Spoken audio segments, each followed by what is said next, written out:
One of the things that they take great pride in here at the Pine Mine, one of the better places to find English country pine antiques are their window displays. And as I walked by this morning, the piece that caught my eye was this tall pine clock. Usually they're expressed in a dark wood like mahogany. I think I'll go inside and find the owner, David Crew Reed, and see what he can tell me about it. Well, David, it's good of you to let me sort of break into your shop window. That's fine. We'll come and have a look, because you're interested in the long case, I believe. Yes. What can you tell me about this piece? Well, it's rather charming, the original bracket base down there. It's a particularly well-made long case. These country clocks are very often knocked together, but this one is particularly well-made, and it's more of a classical design than some of the simpler ones. Well, you know, it appears that this corner is not 90 degrees. It kind of angles back a bit. That's rather charming, isn't it? It looks almost as though it could have been made by a coffin maker.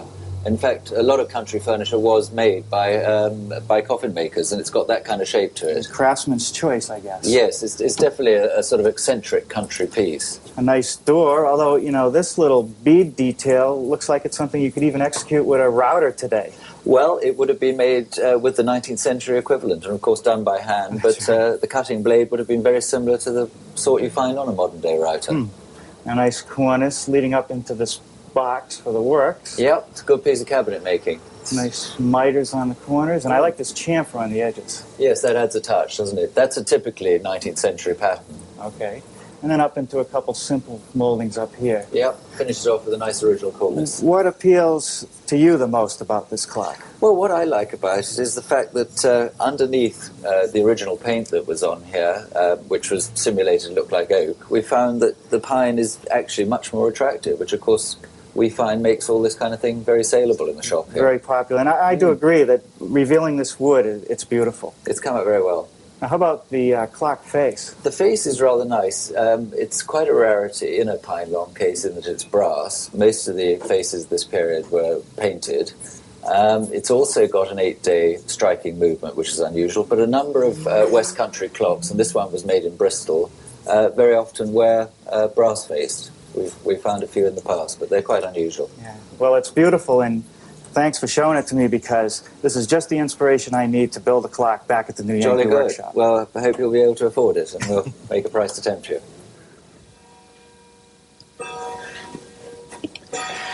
Gee, I've never built a coffin before, let alone a tall clock. But that coffin taper really adds a lot to the project. It makes it appear lighter. When you look at the clock from where you're standing, it appears there are no sides. You have to move several degrees off axis to see them at all. Now, in my research, I learned some tall clock terminology. This section down here is called the base, no surprise. This narrow portion in the middle is referred to as the waist, and up here, the bonnet. Before we get started, though, I want to take a moment to talk about shop safety. Be sure to read, understand, and follow all the safety rules that come with your power tools. Knowing how to use your power tools properly will greatly reduce the risk of personal injury. And remember this, there is no more important safety rule than to wear these safety glasses. And we're going to start this project by building the base. So last night before I left the shop, I took some boards and planed them down to 5/8 of an inch thickness, glued 2 together for the front of the base, and I also planed 2 boards for the sides. And the first thing that I want to do is rip one edge at a 3.5 degree bevel.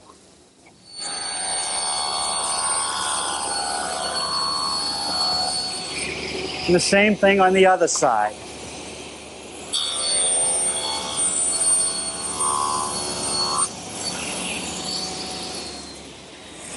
Now this is our panel for the front of the base, and it's going to have both edges beveled.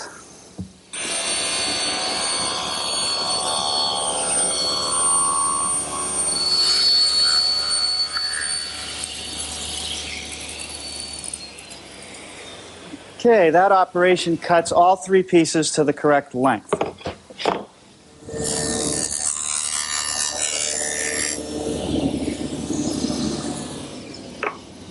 That completes the rabbets on the side pieces of the base, both at the top and at the bottom.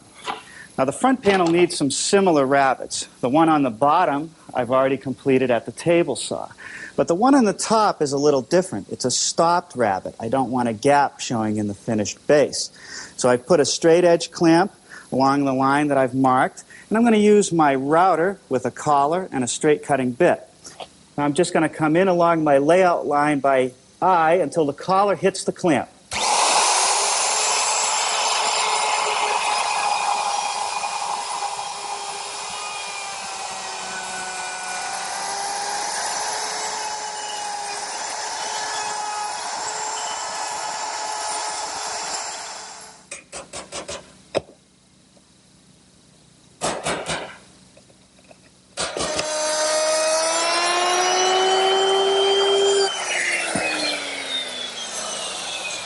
Now that rabbet, in the back edge of the side, receives the plywood back. Now we're ready for some assembly with biscuits and glue.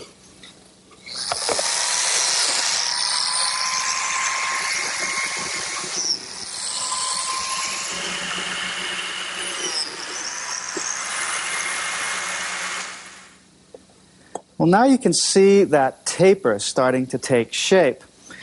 And the next thing I want to do before I apply any glue is actually mark the length of the top panel. Now I'm just putting a mark at the long point of the angle. And with my miter gauge tipped at that same 3.5 degrees, I can trim each end.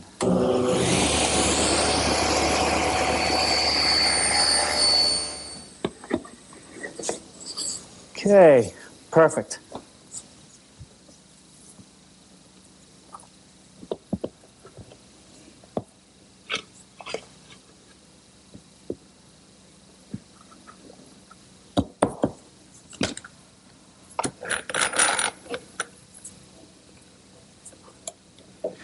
And you've heard me say this before, you can never have enough clamps.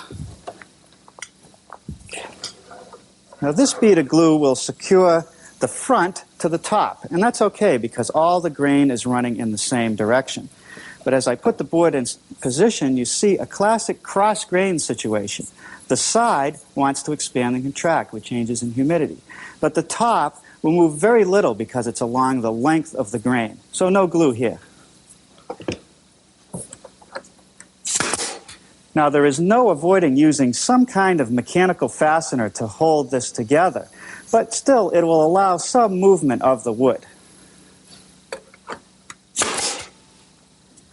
Now a piece of 1/4-inch plywood for the back of the base.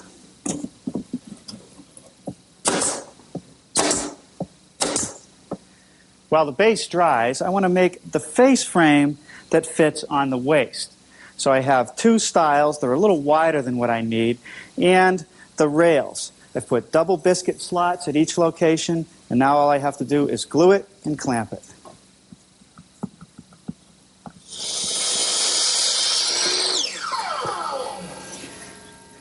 Now these 4 pieces form the face frame for the bonnet. This is the top. It's 8 3/4. The bottom is 4 3/4 wide. The 2 sides are 4 inches wide. And I've carefully mitered all the intersections so they fit nice and square. Now I'll cut some biscuit slots and glue it up.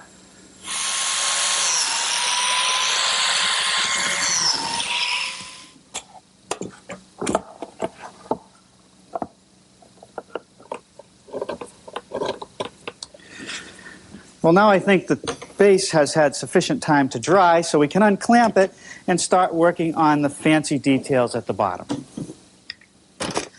Now, the first piece I want to work on is this 2.5-inch wide base piece. And because of that coffin bevel, the miters will have to be greater than 45 degrees. The angle that I actually want is 46 3/4 degrees.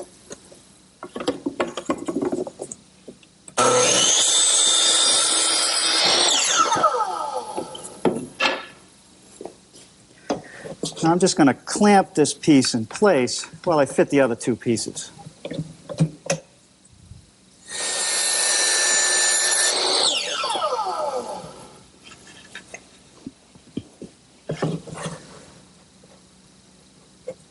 Okay, that's pretty good. Now I can mark it for length.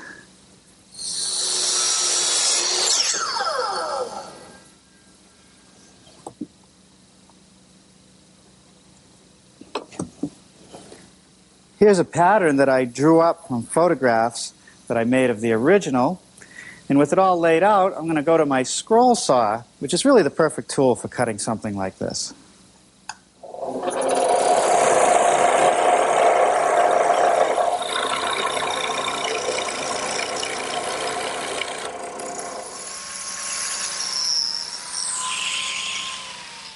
Now I'll just dry fit the pieces together, holding them even at the bottom, and trace the outline on the base.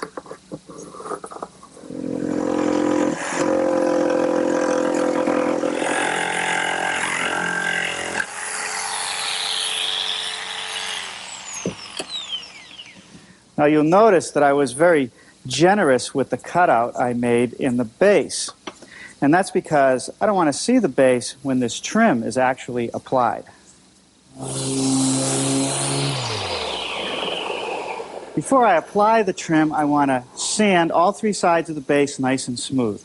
Then I'll nail the pieces in place. And I think we'll call it a day on this project.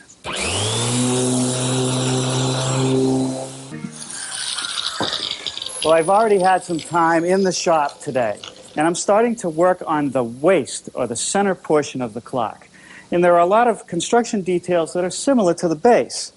The face frame has been beveled on each side, just like the front of the base. These narrower pieces, which are the sides of the waist, are also beveled at the front edge and rabbeted at the back edge for the plywood back. I've just completed cutting the biscuit slots, which will help reinforce the joint between the face frame and the side. Now it's just a matter of biscuits and glue. It should only be necessary to leave these clamps on for about 20 minutes until the glue sets in those biscuits. Now this little cross piece is really just a spacer. It's also a place that I can attach the backer plywood.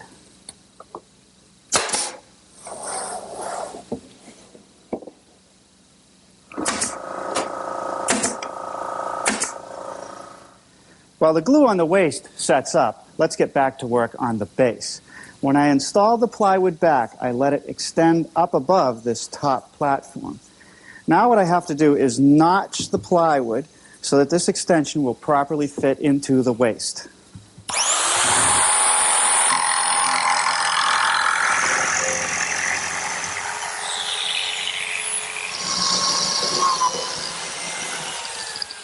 These biscuit slots will help attach the waist to the base. Okay, now I'm ready to attach the waist to the base. Just slip it on, the front onto the biscuits and the back onto the plywood overlap. And just attach it with some brads.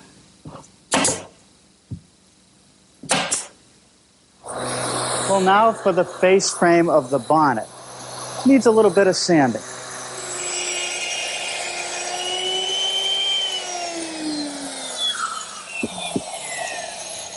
Okay, now this rabbet that I made in the face frame of the bonnet is for this piece of 1/4-inch plywood, which is necessary to support the clockworks.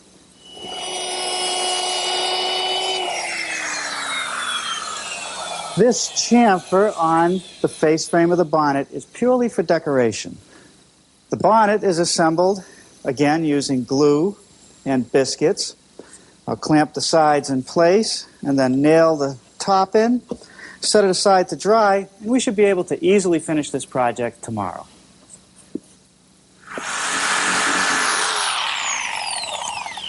Now this piece of plywood is actually the base for the bonnet. I'm going to put a little glue in the biscuit slots that I cut earlier, but only the front ones. I want to allow the side biscuits to just act as guides. And this piece sits on top of the waist. And I'll just clamp that in position.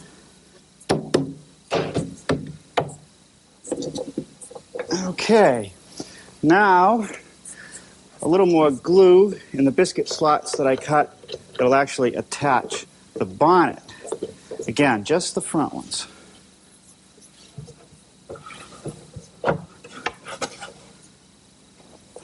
Now here's the back for the bonnet, and I've cut a hole in the middle, and that's for access to the clockworks later. You can see that it overlaps the waist, and that adds strength to this joint. We also put on a little bit of glue.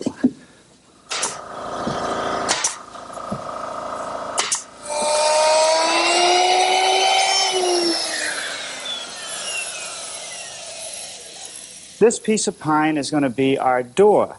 And I've just rabbited the inside edges using my router with a rabbiting bit. And that's so that the door will overlap the face frame.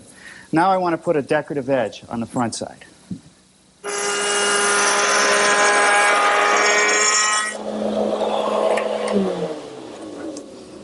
To mill the decorative edge on the front of the door, I'm using a 3/4 inch radius bit. But I've set the fence to only use a portion of the cutter. Okay, and that takes care of mounting the hinges for the door. Well, now it's time to get started making and applying all the decorative moldings. I'm going to start working on this assembly right here. There's a beaded piece at the bottom, that's one part. There's a large cove, that's another part, and then there's this bead. I'm going to start with the bottom section, which starts out as a piece of 3/4 inch thick by 1 inch wide stock.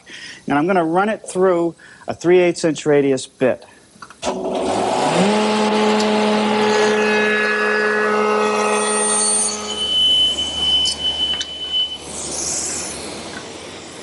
Two quick passes through the table saw makes the rabbit. Next, I want to start working on this large cove. And it starts out simply as a piece of 1x4. And I'm going to mill that cove at the table saw. To make the cove, I've taken a board with a nice straight edge and clamped it to the table saw surface. The angle between the blade and the board is 38.5 degrees. What I want to do is run my 1x4 through using the board as a fence. The blade will start at about 1/8 of an inch above the table, and at each pass I'll keep raising it up until I get the profile I want.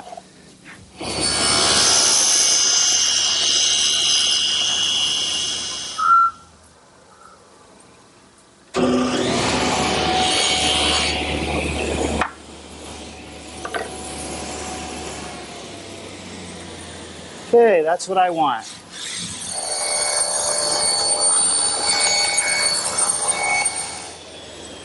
I've just set my saw at a 40-degree angle and ripped this piece of cove through. Here's a sample that's the same cut.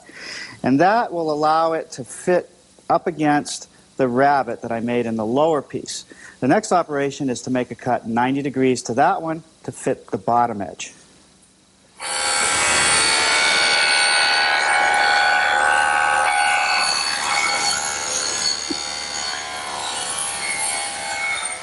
The cut that I've just made on the opposite edge of the cove is this one right here. And that's the horizontal surface that meets the waist of the clock. The last cut to make will be 90 degrees to that.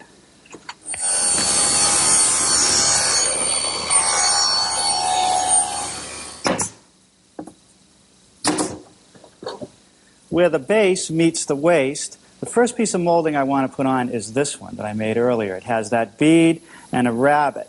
And that just gets set at the front edge. Now the cove. This little base molding, the same as the one I used at the bottom of the base, completes this group of moldings.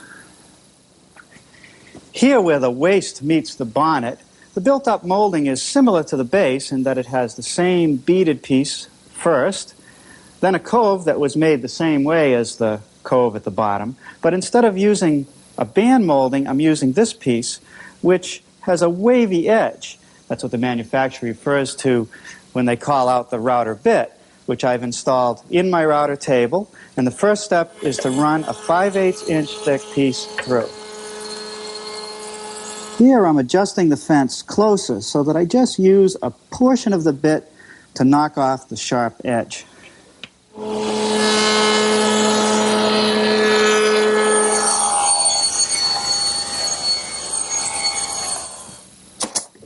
And that takes care of the wavy edge molding. Now up here, where the plywood is, I want to install this piece, which is 3/4 of an inch by about 5/8 of an inch thick. And that's to add some thickness. There's another piece I need to add. Because of the coffin taper of the waist, but the bonnet being square, you have to make up a little bit of space. Right here, this molding sticks by about 1/8 of an inch. So I'm just going to add this piece to make the corner even.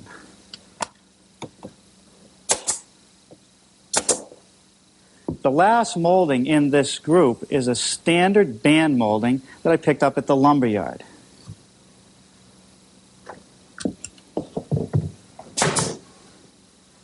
The next piece of molding is applied right at the point of the miter, and it's a half round that I made at my router table.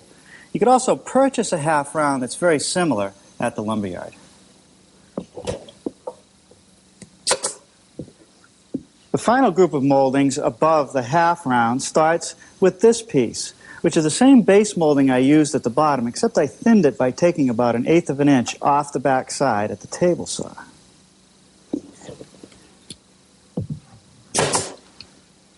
The next piece of molding I purchased at the store as a standard cornice molding, but I made a couple modifications. I cut this little cove detail off the bottom, and I got rid of this little notch at the top. Now, to add some thickness to the top of this cornice and give it some support, I'm going to add this thin strip. And when the glue is all dry, I'll sand it smooth and even, and this piece will be ready for some finish.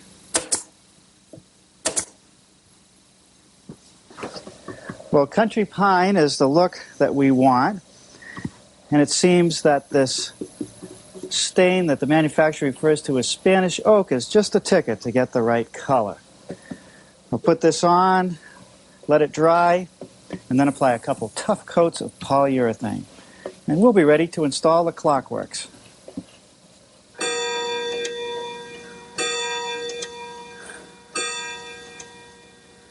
Sounds great, doesn't it?